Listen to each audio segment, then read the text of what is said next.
Alright, real quick before we hop into the video, tiny trigger warning, I guess, for people who are super, super squeamish. I'm not going to be showing anything or describing anything too crazy, but when I do, I'm going to be giving you a little skip link, so enjoy that.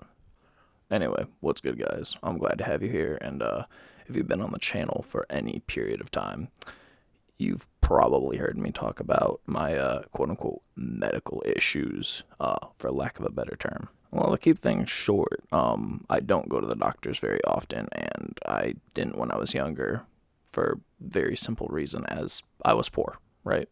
And I think it's just something that like sticks with you. I remember plenty of times when I was young using duct tape and paper towels, rags, and old t-shirt all as like dressings for bandages. I think I vaguely remember tequila being used on someone instead of peroxide, and I expect at least 2 Mexican jokes about that on my desk Monday by 8 p.m. Anyway, in essence, my family just never had the money for it, and I think that I developed this stigma, right, about doctors and how they're kind of like a money pit and can't really do much for me. But a lot of that I think also came from my views on like psychologists and psychiatrists, which had, also failed me. But with that said, I also have to point out that I've been incredibly lucky to be able to do that. To my knowledge, I don't have any health concerns that I need to be taken care of right now. I guess there's a little catch-22 in there because if I did have, heart conditions or diabetes, maybe something with the reason that my voice is so fucked up, I don't know them. And with my stigma, I kind of just let things get too late before I would even deal with them. But you know what? That's my character flaw. For instance, I need to take 1, 2, or 3 days out of the week to work. And when I say that, I mean like we're pulling all-nighters. We are just completely trying to use as much time as possible because I had this existential issue with time, and it causes me to run myself ragged sometimes. And I won't lie to you, on a couple occasions, I've woke up at my desk, face, keyboard, and floor, soaked with energy drinks and drool, from a random 6-hour nap ending at 3 in the morning. But I talk about this, I bring all this up, because I wanted to discuss like the 2 times that I've actually been to the doctor within the last year and 1 time that I should have gone, right? So I think the easiest thing to say is that the 2 times that I went were both for kidney stones, right? But for those who don't know, kidney stones are basically buildups of like salt and calcium that become these little bladed rocks that bounce around in a couple organs up until, and this is the first time you can cover your ears for a few seconds if you're really, really sensitive. You have to pee them out. So for a guy and a girl, it's not very fun, right? That little thing has to bounce around in your organs and then eventually gets sliced up your urethra and out of you. Now, the first time that I actually had them, I didn't know I had them, and I just thought, like, I slept wrong, basically. And I was just in horrific pain for, like, 3 days. And it wasn't until, like, 6 hours into the last day and literally throwing up from pain that I had called an ambulance. Which, to add on to this, to give you a little bit more of a sense of who I am as a person, I have a couple tattoos on me in some very interesting places. Ones that people tend to cry or pass out from. And I was literally falling asleep because my pain tolerance is through the roof for various reasons. And, some things that are really, really bad for other people are borderline relaxing or therapeutic for me. So I knew when my body was literally vomiting from pain that, it's time to do something else. And because it had gone on for so long, it was really, really hard for me to tell what to do, especially because, like I said, the stigma that I developed didn't have anything in the book for this. You can't really duct tape and t-shirt your organs, right? It's not going to work. I was literally on the phone with my mom, and I was about to ask her, like, do I call an ambulance? Because I don't know what the fuck is going on with my body. And as I was talking to her, well, I fucking threw up again. Anyway, EMT comes, I get loaded into the back of the truck. And then, of course, now I start to get confirmation of my feelings, right? Because the fucking EMT put in my IV wrong. Comes a little bit further down the line, but like it was just kind of funny, right? Basically, when I get, to the hospital, they try and give me some ibuprofen or something. It wasn't an opiate as the first painkiller. They never do that. They always give you something else first. And basically, because the guy fucked up my IV, I was getting cucked out of painkillers, right? But they figured out the stuff, and then they're basically like, okay, well, we ran your stuff, and we're gonna give you something else instead of ibuprofen. I'm like, okay, cool, like literally whatever. Like I just do not want to feel this pain, and so they start pumping me with fentanyl. Now, don't click off when I say this. I want you to hear all of it. But that shit made me a very happy camper. And this is why, right?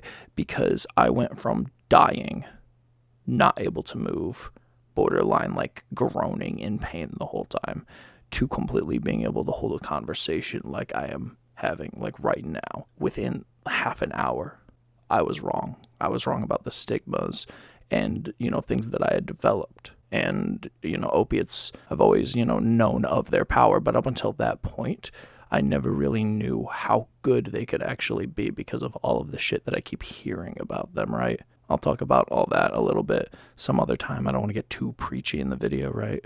But that was it. They got my ass. I was fucking astounded because the medical systems up until this point had fucking failed me and just like taken my money and run off. But like this time it was actually resolved well. Like I said, if you guys want to hear another video on this, I've got plenty of stories to talk about with that. But regardless, being moved within that period of time was just crazy because when you're in that level of pain, your minutes become hours. And I mean, within 30 minutes, it was setting in very quickly, right? Because it was through an IV.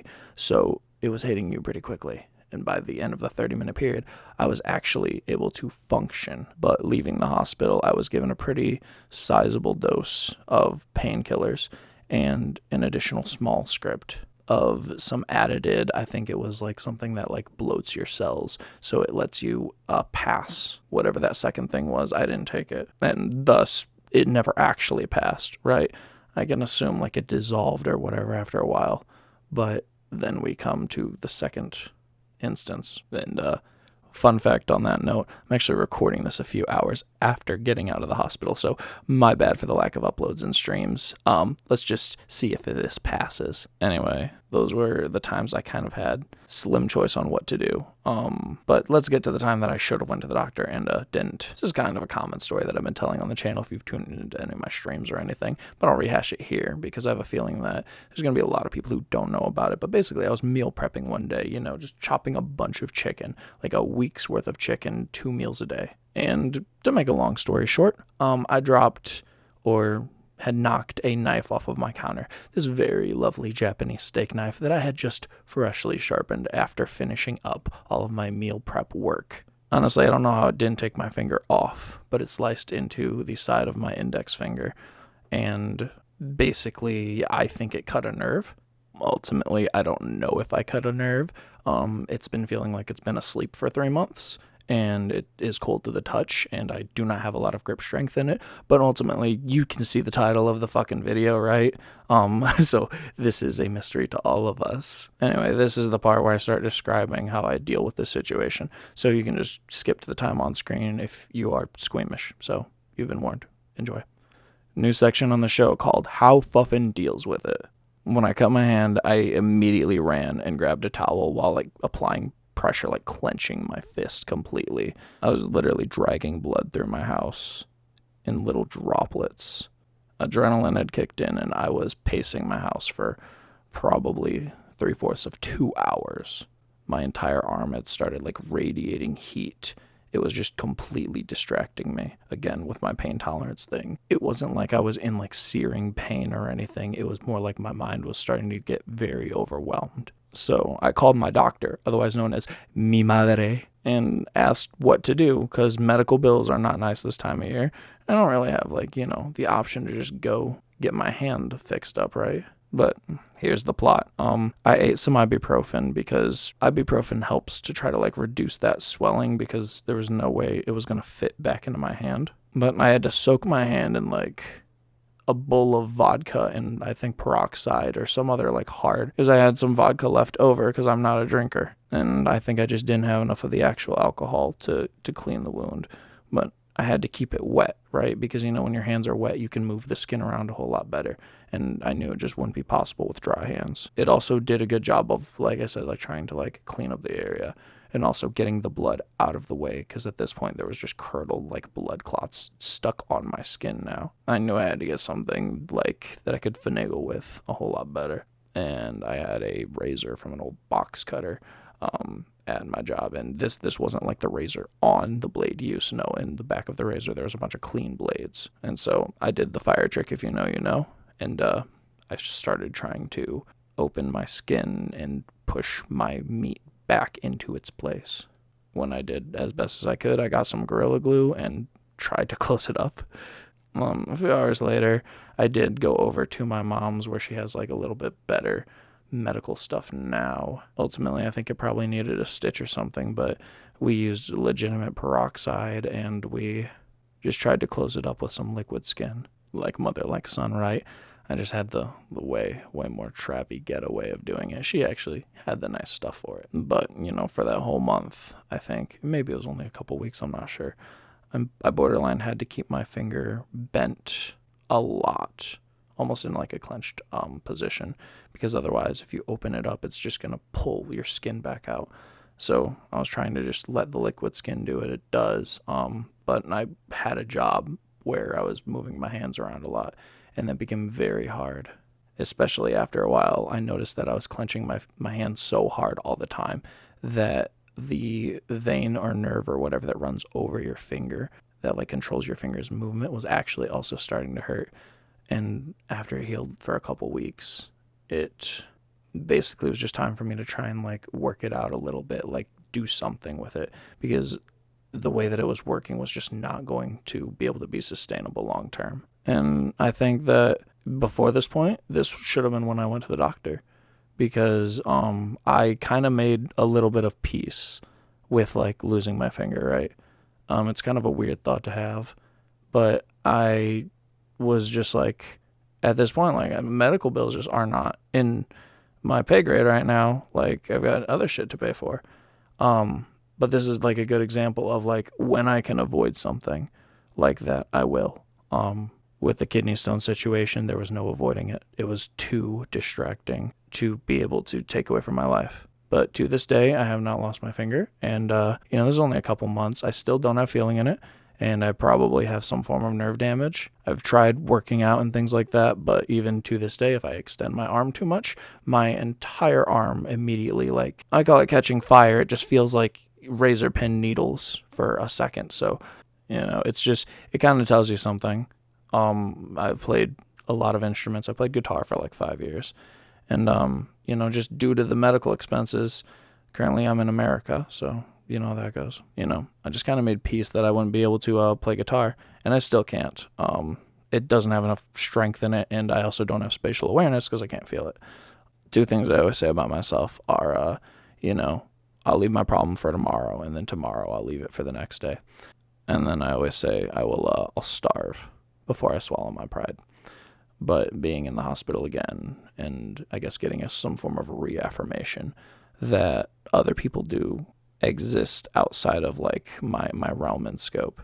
And I don't mean that in like a depersonalization way. I just mean like, I think I kind of try to control way too many things way too often.